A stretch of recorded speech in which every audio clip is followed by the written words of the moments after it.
Números capítulo 7. O tabernáculo está levantado. As ofertas dos príncipes. Esta é a divisão mais extensa de todo o livro de Números.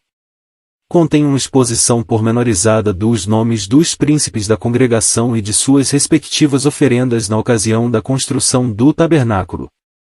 E aconteceu, no dia em que Moisés acabou de levantar o tabernáculo, e o ungiu, e o santificou, e todos os seus utensílios, e também o altar e todos os seus utensílios, e os ungiu, e os santificou, que os príncipes de Israel, os cabeças da casa de seus pais, os que foram príncipes das tribos, que estavam sobre os que foram contados, ofereceram e trouxeram a sua oferta perante o Senhor, 6 carros cobertos e 12 bois, por 2 príncipes um carro, e, por cada um boi, e os trouxeram diante do tabernáculo.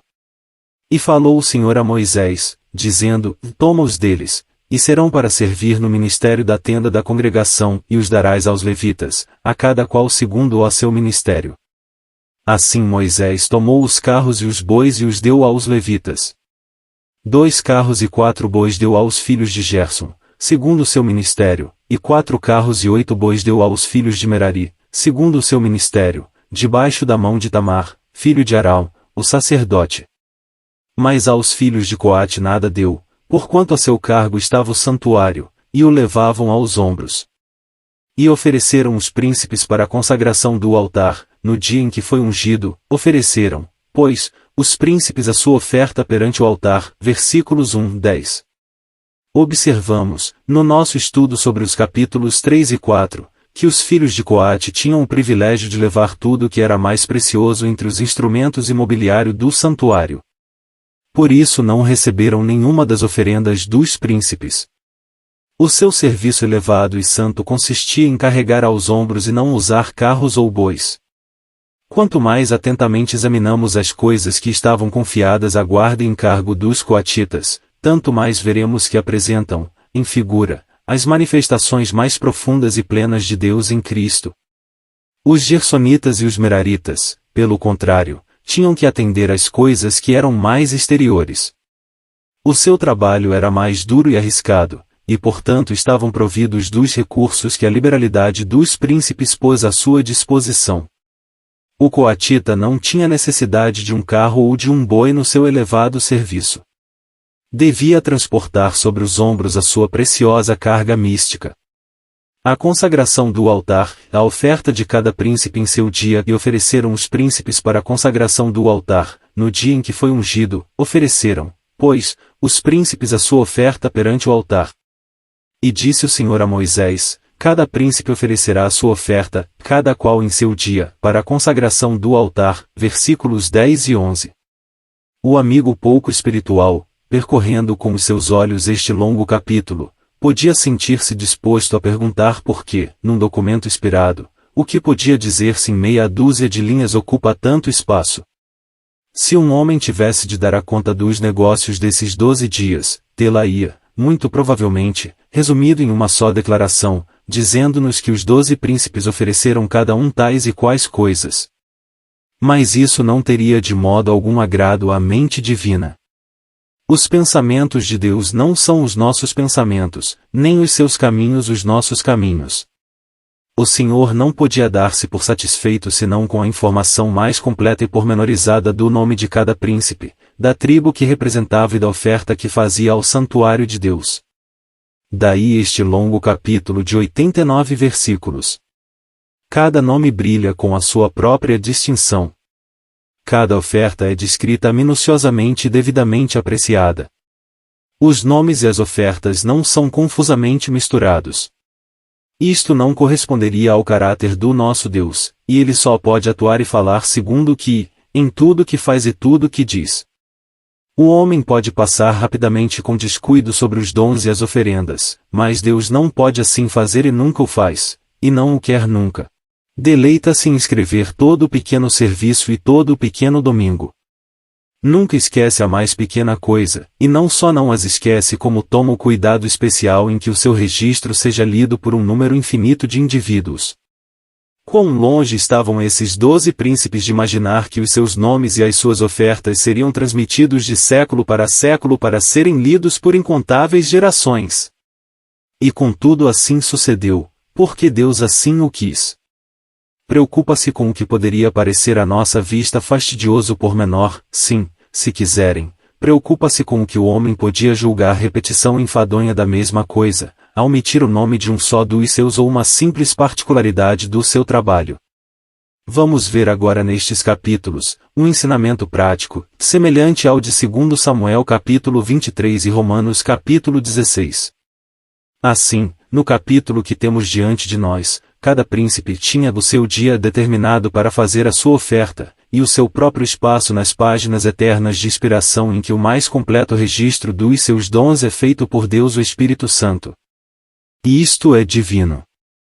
E não podemos dizer que este 7º capítulo de Números é um espécime dessas páginas do livro da eternidade em que o dedo de Deus tem gravado os nomes dos seus servos e feito o registro da sua obra e cremos que é. E se o amigo se voltar para o capítulo 23º do 2º livro de Samuel e o 16º da Epístola aos Romanos, encontrará 2 páginas semelhantes a esta. Na primeira, temos os nomes e os feitos dos dignitários de Davi, na última os nomes e os feitos dos amigos de Paulo em Roma. Em ambas vemos uma ilustração daquilo que, estamos persuadidos, é verdadeiro a respeito de todos os santos de Deus e dos servos de Cristo desde o princípio ao fim. Cada um tem o seu lugar especial na lista, e cada um ocupa o seu lugar no coração do Mestre, e todos serão em breve manifestados. Entre os valentes de Davi, temos os 3 primeiros, os 3 e os 30. Nenhum dos 30 obteve jamais um lugar entre os 3, nem tampouco um dos 3 conseguiu chegar aos 3 primeiros. Mas isto não é tudo. Cada ato é fielmente descrito, e o feito e a maneira como foi levado a cabo é esmeradamente posto diante de nós. Temos o nome do homem, o que ele fez e como o fez. Tudo está registrado cuidadosa e minuciosamente pela pena imparcial e infalível do Espírito Santo. Assim também quando nos voltamos para o exemplo notável que nos é apresentado em Romanos 16, temos tudo que diz respeito a Febe, o que ela era e o que fez, e que sólido fundamento ela tinha para afirmar os seus direitos à simpatia e socorro da Assembleia em Roma. Depois temos Priscila e Áquila. A mulher é mencionada primeiro e como eles tinham expostos as suas cabeças pela vida do apóstolo, merecendo o seu agradecimento e de todas as igrejas dos gentios. Em seguida temos o amado Epêneto, e Maria que prestou não apenas trabalho mas trabalhou muito pelo apóstolo. Não teria sido falar segundo o pensamento do Espírito ou o coração de Cristo dizer apenas que Epêneto era amado ou que Maria havia rendido o trabalho. Não, os 2 vocábulos bem e muito eram necessários a fim de mostrar o estado exato de cada um. Mas não nos devemos alargar mais sobre este assunto, e somente chamaremos a atenção do amigo para o versículo 12. Por que razão não coloca o escritor inspirado Trifena e Trifosa e a amada Pérside sob o mesmo título? Por que não os qualifica na mesma posição? A razão é extremamente bela, porque ele não só podia dizer das 2 primeiras que trabalhavam no Senhor, enquanto que era preciso acrescentar a última que trabalhou muito no Senhor. Pode haver alguma coisa mais clara, são os primeiros 3 e os 30 ainda uma vez. Não há jogo confuso de nomes e serviços, nenhuma precipitação, nenhum engano. Disse o que cada um era e o que fez. Cada qual ocupa o seu lugar e recebe a sua recompensa em louvores. E isto, note-se, é uma página exemplar do livro da eternidade. Quão solene é tudo! E contudo quão animador! Não existe um só ato de serviço que fazemos ao Senhor que não seja escrito no seu livro, e não apenas a substância do ato, mas também a maneira como é feito, porque Deus aprecia a execução tão bem como nós. Ama ao que dá com alegria e um obreiro jubiloso, porque isso é precisamente o que ele próprio é. Era agradável para o seu coração ver a onda de liberalidade dos representantes das 12 tribos correndo em relação com o seu santuário. Era grato ao seu coração anotar os feitos dos dignitários de David nos dias da sua rejeição.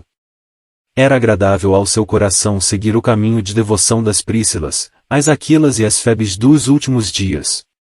E podemos acrescentar que é grato ao seu coração, nestes dias de tanta indiferença e insípida profissão, ver, por aqui e por ali, um coração que ama verdadeiramente Cristo a um obreiro consagrado na sua vinha. Que o Espírito de Deus excite os nossos corações a uma dedicação mais completa. Que o amor de Cristo nos constranja, mais e mais, a viver, não para nós próprios, mas para aquele que nos amou e nos lavou dos nossos pecados escarlates em seu precioso sangue e fez de nós tudo o que somos ou que esperamos vir a ser.